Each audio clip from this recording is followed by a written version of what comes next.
Cada semana encontramos lugares espectaculares en Castilla y León. Hoy pasearemos por la provincia de Valladolid para descubrir un poco más la historia de nuestros antepasados. Primero, Bamba, un pequeño pueblecito conocido por su osario. Después, Simancas, un entorno histórico y privilegiado que alberga la historia de España en su archivo general. Y para terminar, la Santa Espina, donde descubriremos más de 3.000 ejemplares de mariposas. Venga, acompáñanos en esta nueva ruta. Nos adentraremos en este osario de Bamba, que nos viene a decir: ¿cómo te ves? Yo me vi. ¿Cómo me ves? Te verás. Pues aquí en Bamba, en Santa María de la Hoz, tenemos rincones tan bonitos como este. ¿Qué os puedo enseñar yo? Bueno, os voy a invitar a descubrir el Archivo General de Simancas y a callejear por sus pintorescas calles. De hecho, conoceremos el Sancta Sanctorum de este archivo, con la sala donde se guardaban los documentos más importantes del rey y del reino. Bueno, yo voy a ser vuestra guía en este recorrido y os voy a enseñar la zona o las partes más desconocidas, porque todo el mundo conoce el monasterio, pero vais a conocer la exposición de mariposas y el Museo de Aperos de ayer. Sí, juntito al monasterio sorprenderemos, pues por ejemplo, con esta casa del labrador, donde nos encontramos recuerdos de ayer. Al noroeste de la provincia de Valladolid, en el relieve de los Montes Torozos, descubrimos Bamba, el único municipio de España que contiene la letra W y que debe su nombre a los visigodos, concretamente al último rey. La actual iglesia de Santa María se asienta sobre los cimientos de una antigua iglesia visigoda. Al lado, en un pequeño compartimento adosado, yacen más de 3.000 restos óseos de humanos.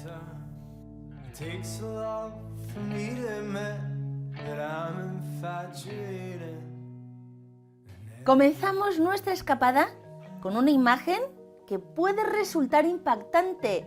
Lo hacemos en el osario de Bamba, el único osario, bueno, el osario más grande de España visitable, Maite. Sí, efectivamente, a nivel nacional es el mayor en cuanto a número de huesos, con lo que hay aquí y con todo lo que se llevaron, claro. Porque Gregorio Marañón, el doctor Gregorio Marañón, sí, se llevó 2 camiones, dicen. Sí, dicen más de 2 camiones aquí en el pueblo, que se los llevó a Madrid, a la Complutense, a la Facultad de Medicina, para estudiarlos, investigarlos, datarlos, y bueno, pues se quedaron por el camino. No regresaron. No regresaron. Porque al principio dicen que llegaba hasta el techo. Hacia toda la cúpula, sí. ¿Cuál es el origen de este osario? Pues muy sencillo, porque se nos olvida que no hay cementerios, ¿no? Que el cementerio pues, es un concepto de finales del siglo XVIII francés, que surgen los cementerios, ¿no? A nivel europeo, finales del XVIII y principios del XIX, y que la gente era enterrada al lado de la tierra consagrada. Entonces aquí toda la plaza que tenemos en realidad era el exterior de la iglesia y del monasterio, que abarcaba la plaza entera. Todo fue lugar de enterramiento y por eso, ¿no? Salen de ahí los huesos de población general. Y luego los monjes, porque estamos en una celda de monasterio, los monjes estaban enterrados dentro de la iglesia, en suelo, claro, consagrado. Data del siglo XIII al siglo XVII. Es mucho tiempo de enterramientos, mucho compendio de muchos siglos de enterramientos, porque este monasterio era muy grande, abarcaba toda la plaza, incluidas las casas actuales, en realidad abarcaba toda la manzana, y tuvo mucho poder, ¿no? Eso conlleva que va a atraer a gente a trabajar, ¿no? Y esa gente pues enterraba a sus difuntos al lado de la tierra consagrada, que era al lado del monasterio, pero por fuera, evidentemente. Fíjate, un osario, un gran osario, que se descubrió no hace tanto tiempo. Nada, poquito en el siglo XX, en realidad a principios del siglo XX, ¿no? Pues empiezan a salir huesos de la plaza y la gente pues los llevaba al párroco, al ayuntamiento, y lo empezaron a conservar y a acumular en las antiguas celdas del monasterio. Eso decía yo, digo, Maite, ¿pero quién ha colocado todo esto así? Pues gente de aquí voluntaria, voluntaria o medio obligados, pero bueno, gente voluntaria de Bamba, que dirigidos colocaron pues hueso a hueso esqueletos de población general, como decíamos, hombres, mujeres, niños, ya todos mezclados con los monjes. Claro, es que está perfectamente colocado, parece que si quitas una pieza se va a derrumbar. Sí, está encajado como un puzzle. Una frase que siempre estaba, que nos recuerda, ¿verdad?, que la vida es breve, que hay que disfrutarla sí, sí. Pues, que siempre estaba puesta aquí, ¿no? Estaba puesta en la otra celda, porque el osario estuvo 2 celdas más para allá, y bueno, pues decía: como te ves, yo me vi, como me ves, te verás. Todo termina en esto aquí, piénsalo y no pecarás. La iglesia mozárabe de Santa María de la O de Bamba, qué bonita, Maite. Pues sí, efectivamente es una joya, es del poco mozárabe que tenemos, ¿no?, en la provincia y en Castilla y León. Y bueno, pues la iglesia mozárabe en realidad es la cabecera que estáis viendo.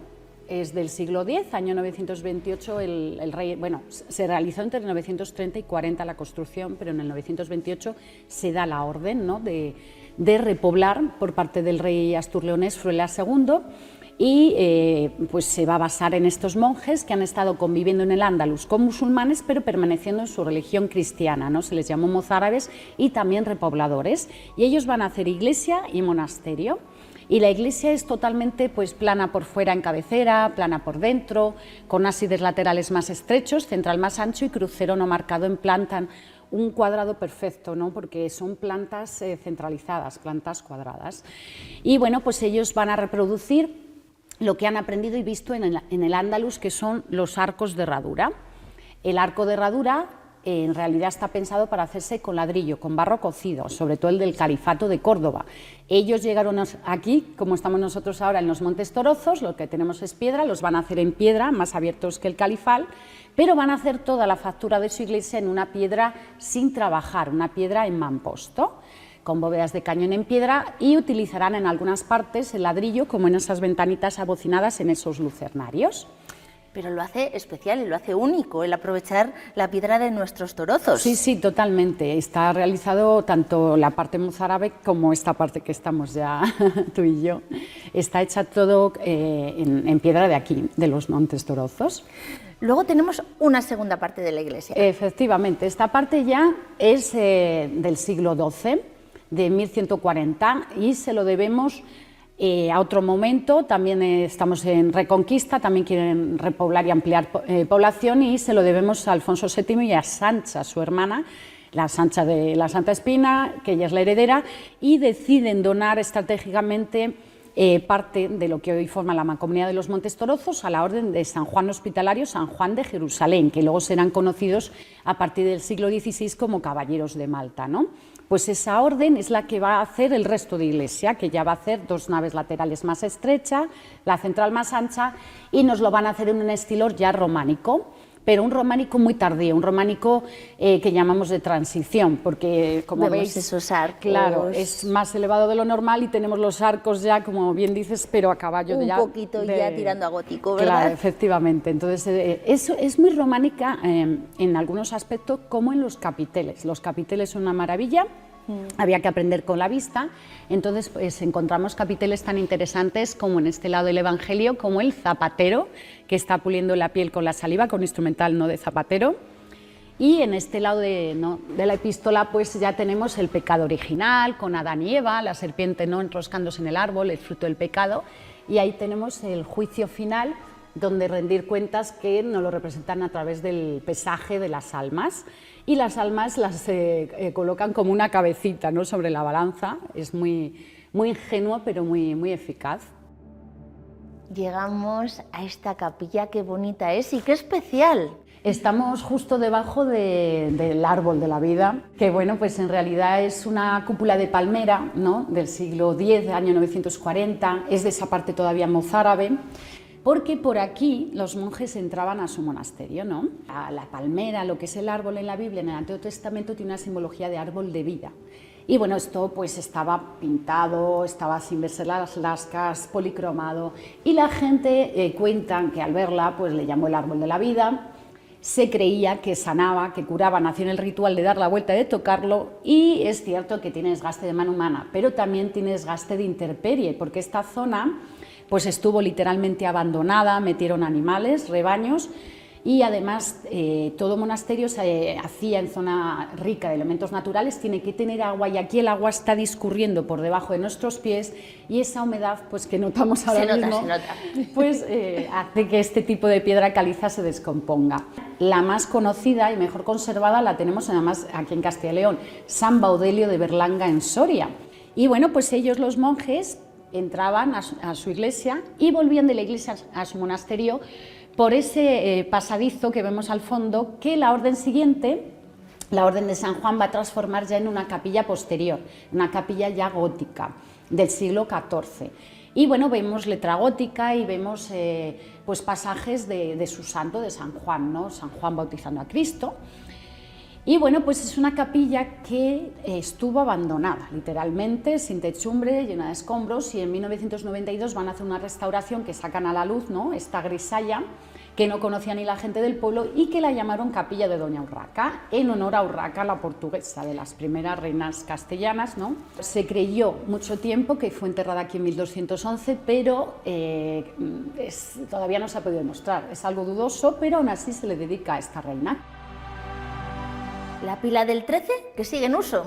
Estamos al lado de la pila bautismal, que está hecha de una sola pieza y que, aunque está resquebrajada, pues se sigue utilizando efectivamente para bautizar a niños bambeños, que es nuestro gentilicio, aunque también se ha utilizado en otros momentos el capitel que tenéis, vamos, que lo habéis visto más entrar, que es un capitel tardorromano del siglo VII de alabastro, que fue traído de una villa romana y transformado en pila bautismal. Entonces, dependiendo del momento y el párroco, pues se ha utilizado o el capitel o la pila, pero esta es la que actualmente se sigue utilizando para bautizar a los niños. Muy cerquita de Bamba hemos venido hasta Simancas, pero vamos a comenzar el recorrido por una zona que no muchos todavía conocen, como es el yacimiento de los Zumacales. Elena. Hola, Esther. Pues efectivamente nos encontramos en un fantástico paraje natural en el que en los años 80 se descubrió y se excavó este yacimiento arqueológico conocido como el sepulcro megalítico de los Zumacales o simplemente el dolmen de Simancas, que podemos datar hacia el cuarto milenio antes de Cristo en el periodo histórico o de la prehistoria que se conoce como neolítico. El único fenómeno megalítico que tenemos en nuestra provincia de Valladolid. Se trata de un dolmen de corredor, está compuesto por una cámara funeraria circular, por eso a veces también se les conoce como redondiles, que la peculiaridad también en el caso de Simancas es que las piedras están dispuestas de manera apaisada, horizontal. Lo habitual en los dólmenes es que las piedras tengan una disposición vertical y esa, diríamos, es otra peculiaridad de este dolmen. Y además siempre contaba con un corredor o pasillo de acceso siempre orientado al este, al naciente solar, y cubierto todo ello por un gran túmulo de tierra que podía alcanzar los 30 metros de diámetro, que era muy importante porque por un lado servía para proteger la tumba, pero además era una especie de marca territorial en el paisaje circundante que servía para cumplir la doble función de, decimos, avistar y avisar, ver y ser vistos. Y de hecho podemos ver en el espacio que el dominio del espacio es absoluto, pero además estamos rodeados de todos los páramos que ya son las estribaciones de torozos. Y a los Zumacales también se puede venir en bicicleta. Eso es. Desde Valladolid, Simancas y luego para acá a ver el túmulo. Lo que hay que hacer es seguir toda la ruta que os vamos a ofrecer en Escapate de Viaje, ¿no? ¿Nos escapamos de viaje? Nos escapamos. Escapamos. ¿En Castilla y León Televisión? Los miércoles. ¿Los miércoles por la noche? Todos los miércoles. Todos los miércoles. No faltamos. No faltamos. Pues nos vemos en Escapate de Viaje. Nuestro recorrido por Simancas lo comenzamos. Puente medieval, porque existe la tradición o continúa la tradición de llamarlo puente romano, pero es un puente medieval del siglo XIII, con una gran diversidad en sus arcos, unos de medio punto, los más antiguos, y algunos apuntados, que también han sido o se han visto modificados a lo largo de los siglos, pues por esto, por el caudal del Pisuerga. Y fíjate qué vista tenemos aquí de todo el municipio. Pues es que el emplazamiento de Simancas es una de las características que lo hace tan pintoresco, el que esté en este cerro elevado. Además es una posición estratégica, defensiva, muy útil en el pasado. Esto ocasiona que sea un lugar de asentamiento humano desde la primera edad del hierro hasta nuestros días, testificado por las excavaciones arqueológicas que se han desarrollado en el propio cerro, pero es un emplazamiento que además se beneficiaba de la aportación de agua del río Pisuerga y además, como digo, pues era un emplazamiento estratégico y defensivo junto a una fértil vega que además proporcionaba alimentos también, y esto es lo que motivó su lugar de asentamiento humano tan prematuro. Y lo primero que hacemos es toparnos con las 7 doncellas. Efectivamente, estamos ante un monumento en bronce que realiza Gonzalo Coello, igual que las placas que podemos ver con los nombres de las calles en Gres en este caso. La leyenda se sitúa en la época de la Reconquista y se cuenta que en época de Ramiro I tiene que entregar 100 doncellas de tributo, pero como digo, en esta época él distribuye el tributo de las 100 doncellas entre sus diferentes dominios y a Simancas le toca entregar 7. Y las 7 jóvenes elegidas en la localidad se cuenta que para estar feas y por tanto ser rechazadas se desfiguran el rostro con heridas, se cortan el cabello y cada una se corta una mano, que son las 7 manos que aparecen en el escudo de la localidad. Y además el gusto popular, es decir, que de 7 mancas el nombre habría derivado por deformación hasta el actual de Simancas, pero también hay que decir que históricamente nuestro nombre procede de la Septimanca romana. Pues nos encontramos en el centro del casco histórico de Simancas. Simancas es conjunto histórico desde el año 1980, no solo por los edificios emblemáticos o más emblemáticos como el castillo o la iglesia, sino porque conserva buenos ejemplares de la antigua arquitectura civil, estos palacetes construidos con esta tradición en piedra en el piso inferior y ladrillo macizo de Caravista en la parte superior. Vemos que hay arcos de medio punto en sus portadas, escudos nobiliarios, forja en ventanas y balconadas, el alar sobresaliente con las cabezas de las vigas de madera asomando, y vemos también en el lado contrario pues cómo era también esta construcción, quizá algo más humilde, pero en definitiva con los materiales que nos proporciona el entorno. Madera, seguramente de pino del entorno, tapial y piedra, porque tenemos los páramos al lado y podemos tener la piedra. Y además tenemos todos estos agujeritos a ras de suelo, estas ventanitas, que es lo que denominamos las zarceras, que es la respiración de las bodegas, puesto que todo el casco histórico de Simancas está surcado por bodegas, que eran bodegas de producción de vino, puesto que la riqueza de Simancas en el pasado también fue el vino, como tantas localidades en nuestro entorno. Bueno, Esther, y vamos a concluir nuestro paseo por Simancas aquí, justo delante de la fachada principal de nuestra iglesia parroquial, dedicada a San Salvador, iglesia del gótico tardío con una planta magnífica de tipo sala, puesto que muy cerquita además tenéis vuestra propuesta gastronómica. Nos vemos esta tarde. Que nos tienes que enseñar todos los entresijos de ese castillo archivo de Simancas, uno de los más importantes que tenemos en España. Vamos a ver el archivo, que es nuestro emblema. Nuestra propuesta gastronómica será aquí, en Los Infantes de Simancas. Situado en una gran casa del siglo XVI, Saúl. Pues esto antes eran todas las cuadras que tenía la iglesia. Esto llegaba justo hasta el otro lado de la iglesia. Y la parte de abajo son las cuadras, que tienen las vigas originales y donde se colgaban los comederos, y la parte de arriba era el granero. Y aquí se cobraba antes lo que era el tributo o los impuestos. Por eso estáis en la calle Las Tercias. Eso es, de ahí viene el nombre. Llevamos ya 10 años, les hemos hecho en noviembre. Ha habido épocas muy malas, con el COVID nos costó a todos, pero muy bien, ya muchos años en Simancas y ojalá seguir muchos años más. Siguiendo la tradición familiar. Sí, mis padres estuvieron 18 años con otro restaurante y ya llevamos aquí otros 10. Yo tengo 28, pues toda la vida casi. Toda la vida. Entre pucheros, o sea, Sí. sabiendo cuáles son los platos ricos, los tradicionales y dónde se... Eso es.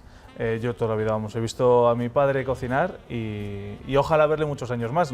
Ya tiene una edad, pero ojalá siga. ¿Tienes la misma mano en la cocina? No, necesito 40 años más para cocinar como mi padre.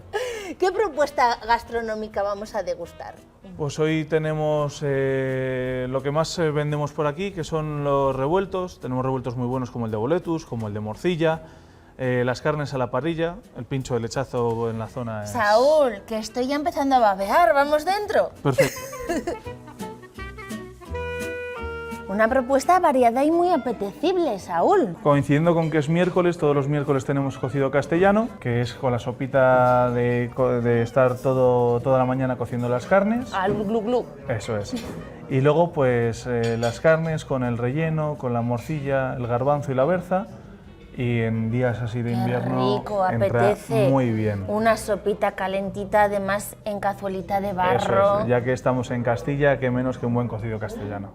Casi siempre lo que ofrecemos es tanto los revueltos, como te dije antes, que este es el de boletus, con unas verutas de jamón ibérico, que también está muy rico, es muy meloso. Eso te iba a decir, la textura parece muy apetecible, muy Eso es. deliciosa, ¿no? Y lo servimos con las tostas de pan de ojo que hacemos aquí, que es una combinación maravillosa. Y luego el titular, el plato estrella, que sería el lechazo. Es de denominación de origen, como no, y todo lo que gastamos es del pueblo. Las verduras son de la tienda de la huerta del pueblo, la carne es del carnicero, que también hay que trabajar para Simancas, y el lechazo a la parrilla. ¿Qué pinta tiene ese pincho de lechazo, Sí, Saúl? con patatas y los pimientos, que también les asamos aquí. Y qué decir, es que no hace falta... Pues te iba a salsas ni- decir que es un señor pincho de lechazo, porque muchas Eso es. veces, y este Sí, tiene sí. presencia, Siempre comentamos la cantidad de la comida a la gente. no se van con hambre. Eso es.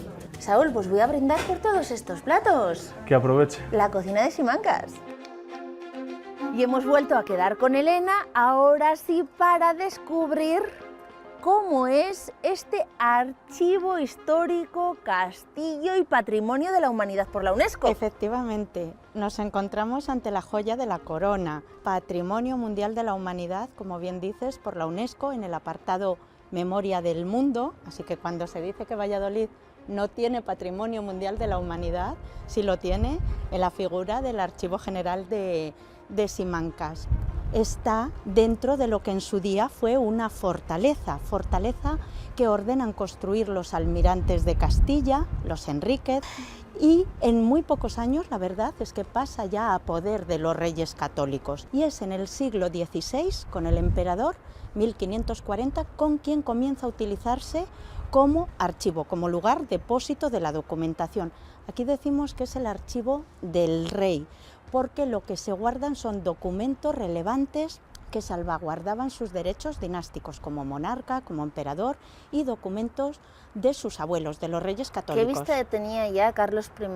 En plan, esto tenemos que archivar para el futuro o para... Efectivamente, y además es fundamental en esta decisión su secretario, Francisco de los Cobos, que es quien le sugiere la idea al emperador y además quien era el alcaide de la fortaleza en esos momentos. Sala Juan de Herrera. Efectivamente, nos encontramos en esta preciosa sala diseñada por Juan de Herrera, arquitecto del Escorial en Madrid, de nuestra catedral de Valladolid, primera que se hace para depósito de la documentación y ejemplo, en definitiva, de cómo se hacen las salas, como os comentaba ya en el siglo XVI, para guardar esta documentación. Podemos ver que hay una exposición que pueden visitar todos los que lo deseen. Como sala, es una sala preciosa, toda ella realizada en pino de Balsaín y pino de nuestra tierra, y como ya sabemos, Juan de Herrera pues hace estas líneas sobrias, desprovistas de ornamentos, que en sí es lo que le da también belleza y que en definitiva es un reflejo del espíritu castellano y del entorno castellano, reflejado pues tanto en esta austeridad como en el material que utiliza. Otra estancia muy interesante, la denominada capilla. Efectivamente, fue la antigua capilla de la fortaleza y lo maravilloso y precioso es la bóveda de crucería policromada que aún se conserva de la primitiva fortaleza del siglo XV.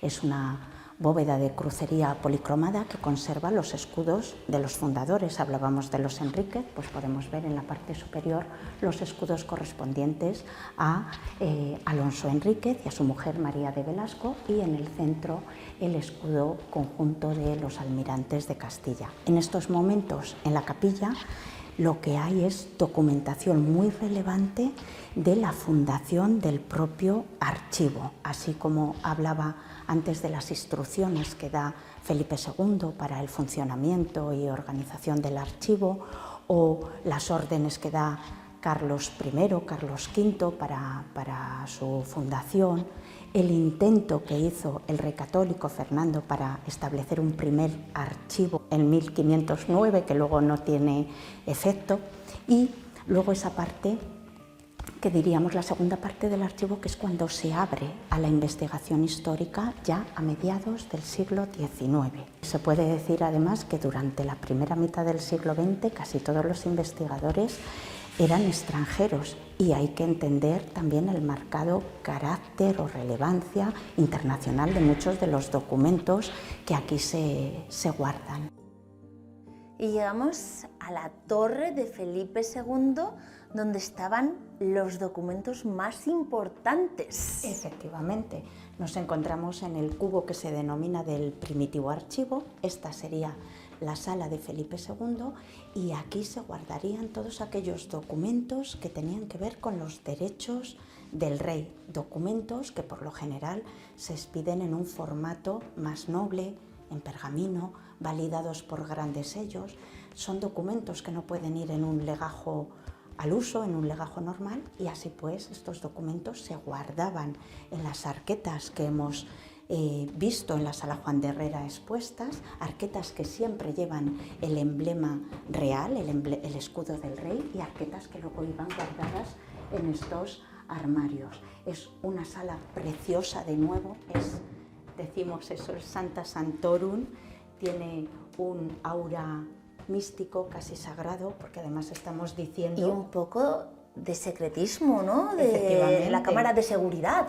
Totalmente de seguridad, y decía este aura sagrado porque estamos hablando de los derechos del rey, y no hay que olvidar que los derechos del rey tenían un origen divino, y efectivamente está todo pensado para que esté debidamente custodiado y preservados, con armarios que tienen 2 cerraduras, con lo cual se necesitaban que vinieran estas 2 personas a abrir estos armarios. Hay un armario para guardar la escalera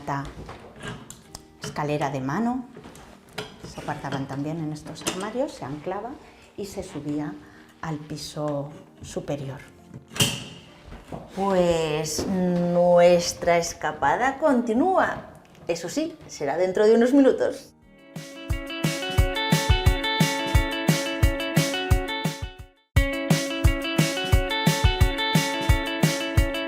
Os vamos a hablar y mostrar sobre el lugar que hemos elegido para alojarnos aquí mismo, en Simancas, la Casa del Arte.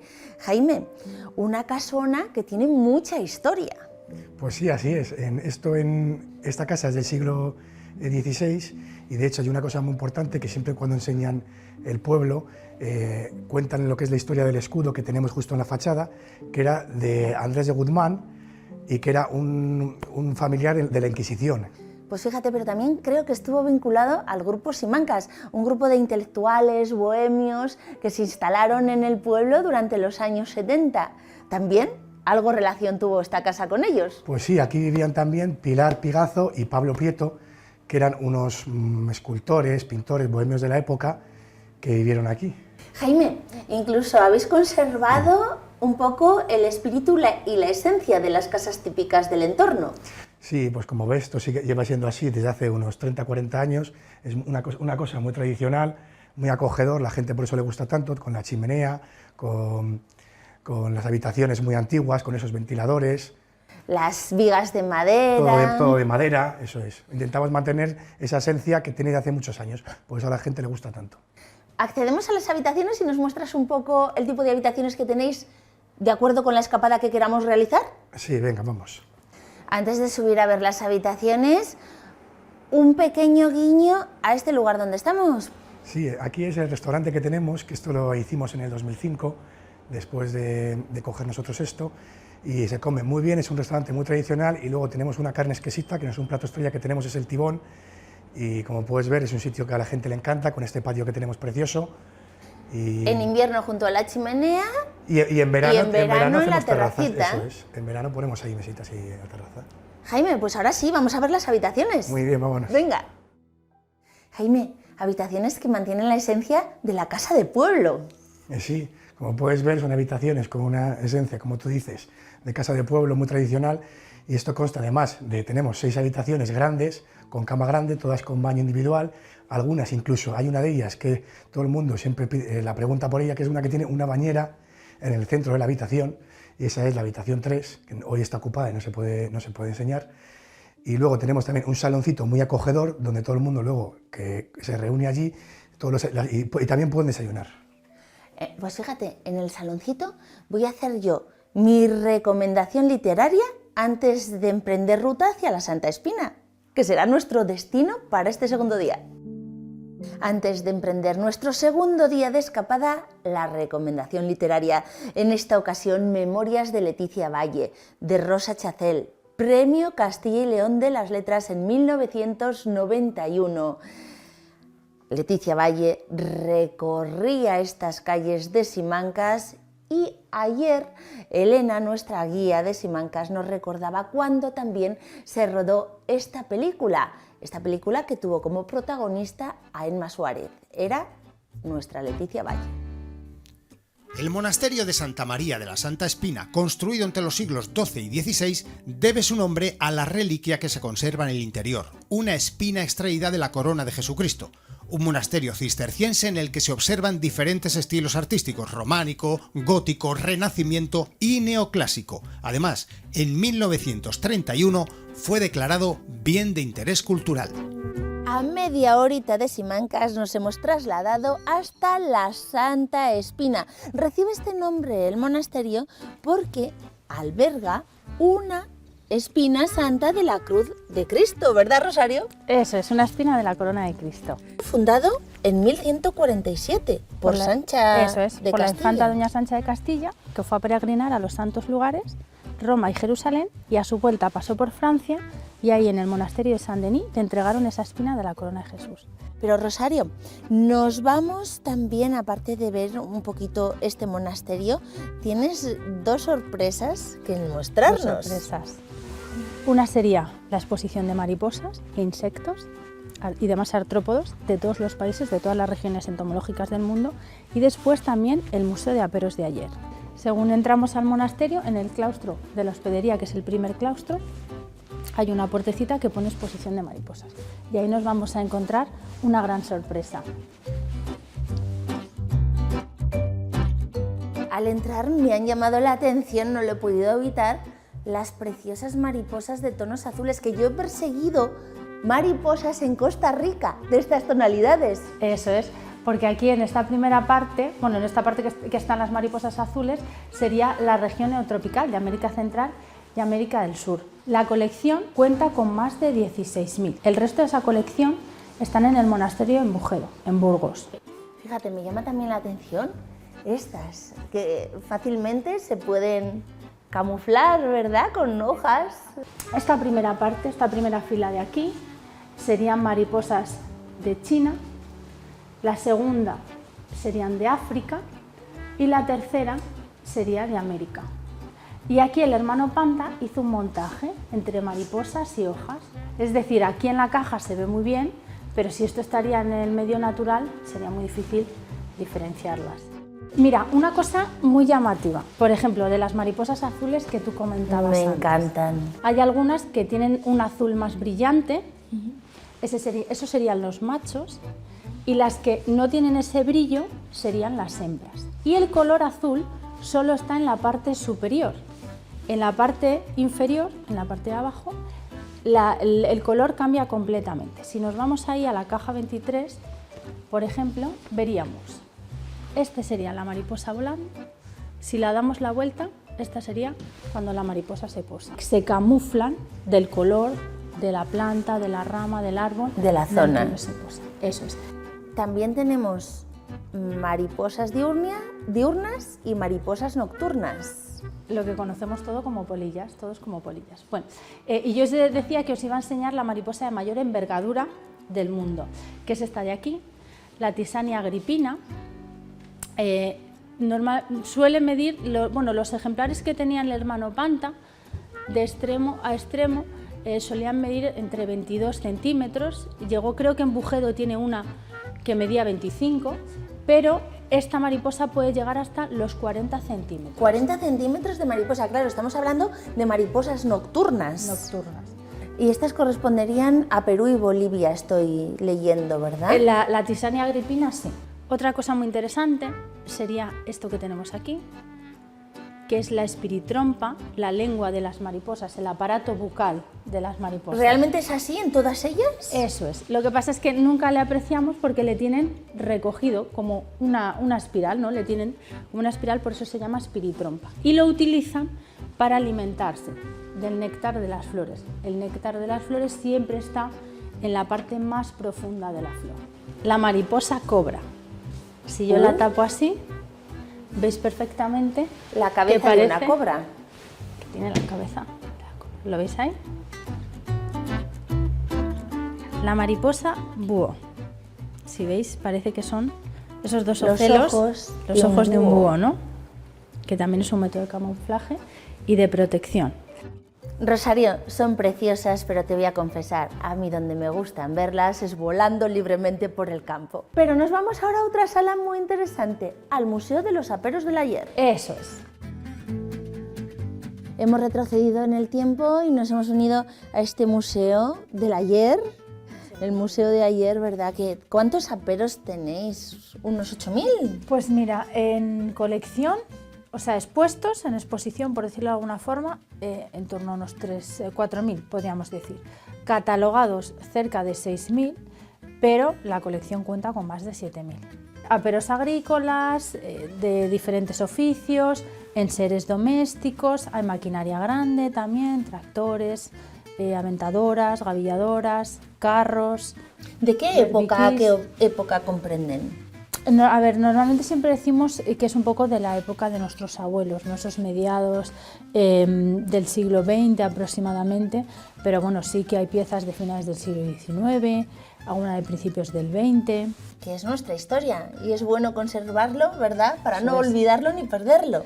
Yo siempre digo, hay que saber de dónde venimos para saber también a dónde vamos o a dónde nos dirigimos. Pues a dónde vamos lo sé yo, nos dirigimos a la casa del labrador.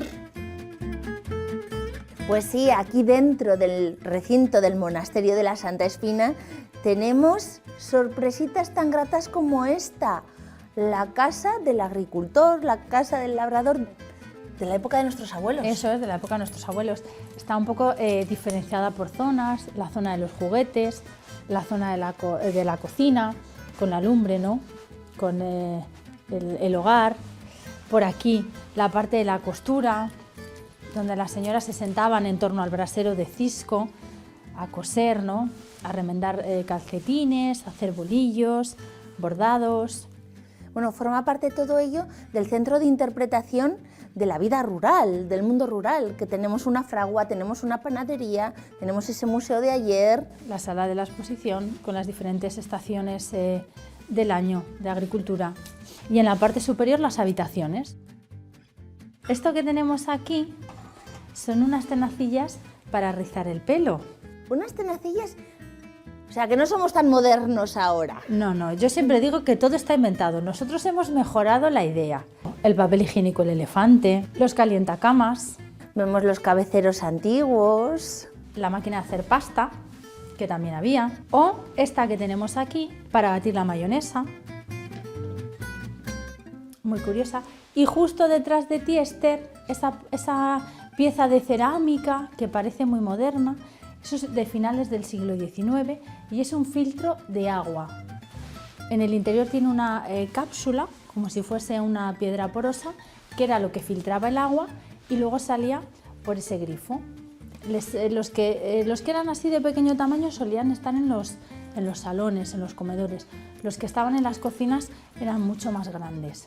Pues fíjate, hay tantas cosas que en cada rinconcito nos perdemos viendo cada detalle, ¿verdad? Sí, es muy curioso, como por ejemplo los cochecitos, que estaría el del niño y justo el de muñecas, y que los cochecitos de bebé eran, como digo yo, tan altos porque tienen un doble fondo y ahí iba la bolsa, una especie de botellas para meter el agua caliente. Tenía una especie de botellas que metían agua caliente y se metían ese doble fondo para que el niño tuviese calor. Bueno, Rosario, pues muchísimas gracias por acompañarnos, pero fíjate, de la Casa del Labrador nos vamos a ir al Rincón del Labrador, que va a ser nuestra propuesta gastronómica. Antes de irnos, nuestra foto tenía que ser en la fachada del monasterio de la Santa Espina. Como decíamos, de esa Casa del Labrador hemos venido a un sitio con exquisiteces como es el Rincón del Labrador, Fernando. Muy famoso por esos caracoles, que quien no los ha probado, pero también por mucho más. Pues sí, eso dicen, ya no son los caracoles, que es el producto que más nos está dando a conocer no solo en Valladolid, sino en Castilla y León. Pero bueno, luego están los pichones, están las alubias con níscalos, están las setas, la ensalada de tomate, los cangrejos, etc. O sea, bueno, vamos trabajando con productos de temporada a medida que avanza el año y depende de la estación del año, pues así trabajamos con un producto o con otro. Y háblanos un poquito de la historia del lugar, de este Rincón del Labrador tan especial y acogedor. Bueno, pues hay que tener en cuenta que yo nací aquí en la Santa Espina, me uní un poco en Cantabria el turismo, la gastronomía, que estuve allí 17 años trabajando, y aquí en la Santa Espina, pues bueno, que es una pedanía y un valle precioso, pues al final en el año 2005 decidimos, entre mi mujer y yo y con mi hermana, pues echar adelante el Rincón del Labrador. Y bueno, la verdad es que le hemos abierto, pues todo ha ido para arriba, todo bien, viento en popa, y bueno, llevamos ya 17 años, y entonces bueno, pues como te decía antes, tenemos 2 casas rurales también. Entonces, bueno, la ventaja que tenemos es que contamos con una zona que es muy bonita y entonces la gente viene ya a pasar el día, pasar el fin de semana y bueno, el que más o el que menos ya nos conocen todos, que lo que queríamos era en el año 2005 cuando abrimos darnos un poco a conocer y ahora pues bueno, somos un poco referente gastronómico en la zona, trabajamos unos 35 o 40 productos de temporada, pues eso es desde los pichones, rabo de toro, lechazo, setas, ensalada de tomate, cangrejos, caracoles, etcétera. Y bueno, pues lo intentamos hacer lo mejor posible. Hay muchas horas de trabajo detrás, porque esto requiere muchas horas. La cocina, que es un sitio que no se ve, pues bueno, cuando haces jornadas, sobre todo hacemos jornadas de las setas, el intercambio del marisco, pues bueno, lleva muchas horas de trabajo. Pues sí, porque además no les había probado nunca, no les había comido, pero se animó a probarles y le gustaron, y ya les ha comido varias veces. Fernando, que me está llegando el olor a romero. ¡Qué rico! Bueno, pues aquí un poco ahora, estos 4 platos que hemos cogido, entre otros muchos. Este es un cardo de temporada, con salsa de almendras, muy rico, como decía, trabajamos productos de temporada. El pichón de pueblo, que son los productos que hay que potenciar, lo que tenemos aquí en los pueblos. Un pichón estofado, muy rico, que hay que además comer con la mano, nada de cuchillo y tenedor, con la mano. Disfrutando de la comida. Disfrutando, correcto, que veas al cliente cómo te gusta el producto. Un poco rabo de toro y luego las alubias con níscalos que tanto gusta a la gente. Es una alubia blanca de riñón, de Bercianos del Páramo, de plancheta, de temporada, la alubia tiene que ser de temporada y con unos níscalos. Y luego la acompaña una piparra de Vicente González de Burgos, muy rica. Apetece y tentona. Ya estás predispuesto a degustar todo lo que sigue. Así es. Podríamos empezar por el cardo, luego por la alubia, por el rabo y terminamos con el pichón. ¡Qué bueno! Y que no nos falte un buen pan. Un buen pan de aquí del pueblo, como veis, del panadero Marcos. Y bueno, pues y luego pues un vinito, que estamos en la ribera. Un vinito, estamos a punto de brindar por ello, pero te quería decir, qué bien has dicho lo de aprovechar todos los productos que tenemos en el entorno, porque son tan ricos, ¿verdad? Pues sí, porque tampoco hay que volverse loco e ir muy lejos a buscar productos. O sea, aquí tenemos los cangrejos, tenemos los tomates de la huerta, tenemos los pichones, tenemos los caracoles, tenemos mucho el cardo, tenemos las setas, muchos hongos, sí, tenemos mucho producto. Tenemos de todo. Así es, así es. Ahora sí, vamos a brindar por esta deliciosa gastronomía de la Santa Espina, pero también por esta estupenda escapada que hemos hecho. Es momento de que empecéis vosotros a realizarla y nosotros a pensar en la próxima, porque os va a encantar. ¡Salud! Un día más terminamos nuestra escapada agradeciendo a cada una de las personas que nos han acompañado y han pasado un ratito con nosotros. Comenzamos en el noroeste de la provincia descubriendo el encanto de Bamba con Maite, quien nos enseñó 3 estilos artísticos en una misma iglesia. En Simancas, Elena nos explicó la historia de las 7 doncellas y también aquí degustamos la gastronomía local de la mano de Saúl. El patrimonio artístico debe cuidarse y conservarse. Por ello, Jaime decidió ubicar su alojamiento en una casona del siglo XVII. Con Rosario y las mariposas dejamos volar nuestra imaginación para pensar en nuevas rutas que enseñaros. Y para terminar y reponer fuerzas, aunque ahora ha tenido que echar el cierre definitivo, visitamos el Rincón del Labrador, donde pudimos deleitarnos el paladar con platos caseros y familiares.